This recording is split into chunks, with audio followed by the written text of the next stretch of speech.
अरे आयशा, तूने इतने दिनों से कोई कहानी नहीं सुनाई। चल मुझे कोई कहानी सुना। चल ठीक है, सुनाती हूँ। तो एक दफा का जिक्र है कि एक गांव में एक चुड़ैल रहती थी। वो रोज किसी नौजवान को अपने साथ ले जाया करती थी। उसी गांव में एक अरशद नाम का आदमी रहता था जो कि किसान था। एक दिन उसके साथ भी कुछ यूं ही हुआ। वो अपने घर पे था। अरे माँ, चलो जल्दी करो, घर पे आ जाओ। तुम्हें पता है ना, इस चुड़ैल के आने का टाइम है। ऐसा ना हो वो मुझे ले जाए। चलो अंदर आओ, आओ मेरे साथ आओ।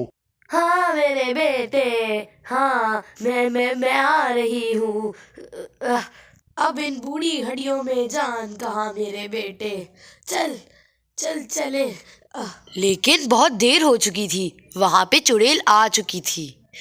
चुड़ैल जैसे ही आई, अब तो ये नहीं बचेगा। चल चल मेरे साथ चल। ये कहकर वो अरशद को अपने साथ ले गई। अरे अरे मेरे बेटे, रुक जाओ। अरे चुड़ैल रुक जाओ।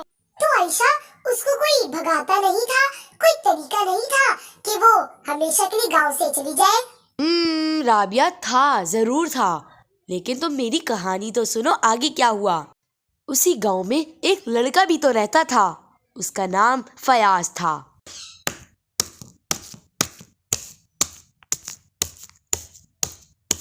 अरे मेरे बेटे, आज तुम काम पे नहीं गए हो?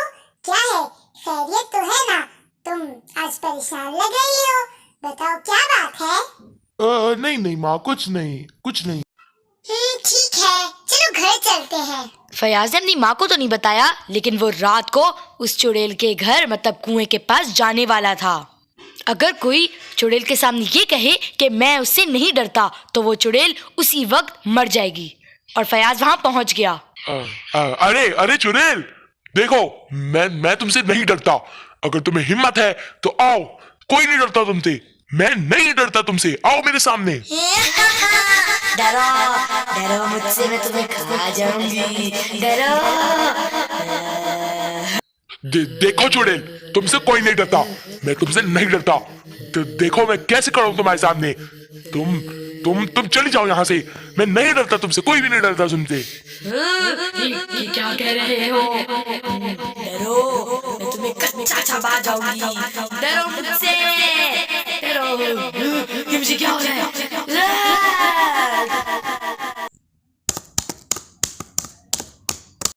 मेरे बच्चे, तुमने चुड़ैल को खत्म कर दिया। चलो मेरे साथ घर चलो, चलो। दूसरे दिन सेठ ने फयाज और उसकी माँ को बुलाया। फयाज बेटा, तुमने बहुत अच्छा काम किया है। तुमने जो काम किया है, इससे मैं तुम्हें नई झोपड़ी बना के दूंगा। ये सुनकर फयाज और उसकी माँ बहुत खुश हुए और वो वहां से चले गए। फयाज बहुत खुश हुआ था अपने एक काम पे। तो तुम्हें ये कहानी कैसी लगी? और अगर तुम्हें और कहानियां सुननी है तो मानो स्टोरी पे चली जाओ। वहां मैं मजेदार कहानियां डालती रहती हूँ। बहुत अच्छी थी। अब तो मैं मानो स्टोरी पे जाऊंगी, कहानियां देखूंगी और मानो स्टोरी सब्सक्राइब भी करूंगी।